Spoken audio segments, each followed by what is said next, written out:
इधर प्रतापगढ़ में काले सोने कहीं जाने वाली अफीम की फसल पर किसानों ने शुभ मुहूर्त में मां काली की पूजा अर्चना कर चिराई और दूध संग्रहण का कार्य शुरू कर दिया है।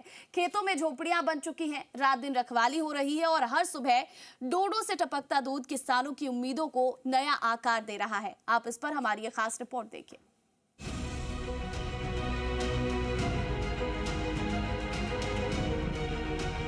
प्रतापगढ़ के ग्रामीण अंचलों में इन दिनों एक अलग ही दृश्य देखने को मिल रहा है। अफीम की फसल पर डोडे आते ही किसानों ने परंपरा अनुसार शुभ मुहूर्त में चीरा लगाने और दूध संग्रहण का कार्य आरंभ कर दिया है। आम बोलचाल में इस प्रक्रिया को नाड़ा कहा जाता है। चीरा लगाने से पहले खेत में नवदुर्गा की स्थापना की जाती है। शुभ दिशा में माता को रोली बांधी जाती है। घी तेल के दीपक जलाए जाते हैं। अगरबत्ती लगाकर नारियल चढ़ाया जाता है।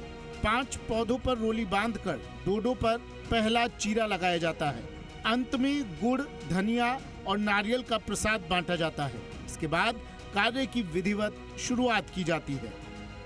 इन दिनों हमारी अफीम की फसल पूरी पक के तैयार हो गई है और हम लोहे चिराई का काम चालू कर दिया है। सुबह सुबह हम लोहे का काम करते हैं और दिन में 12 बजे के बाद चिराई करते हैं।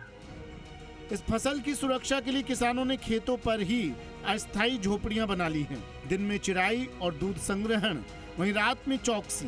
ये दिनचर्या अब सामान्य हो चुकी है। डोडो से निकलने वाले दूध को रोज एकत्रित कर बाद में सरकार को जमा करवाया जाएगा। अभी अफीम फसल में फूल आने के बाद पक्के डोडे तैयार हो गए।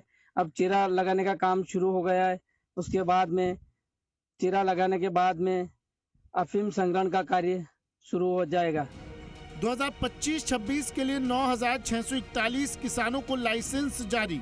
इनमें 7,351 किसान चीरा पद्धति, 2,390 किसान सीपीएस पद्धति से अफीम उत्पादन कर रहे हैं। प्रतापगढ़ खंड में 3,827 चीरा पद्धति, 1,664 सीपीएस और कुल 5,491 लाइसेंस हैं। छोटी सादड़ी में 3,524 चीरा पद्धति, 626 सीपीएस और कुल 4,150 लाइसेंस हैं। पिछले साल जिले में 8,038 किसानों को लाइसेंस मिले थे। इस साल लाइसेंस संख्या में उल्लेखनीय वृद्धि। कुल मिलाकर जिले के 273 गांवों में अफीम की बुवाई की गई है।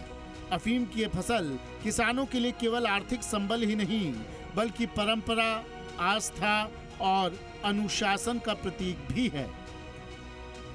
जिले में अफीम की फसल, काला सोना कहे जाने वाली फसल इन दिनों अपने यौवन पर है।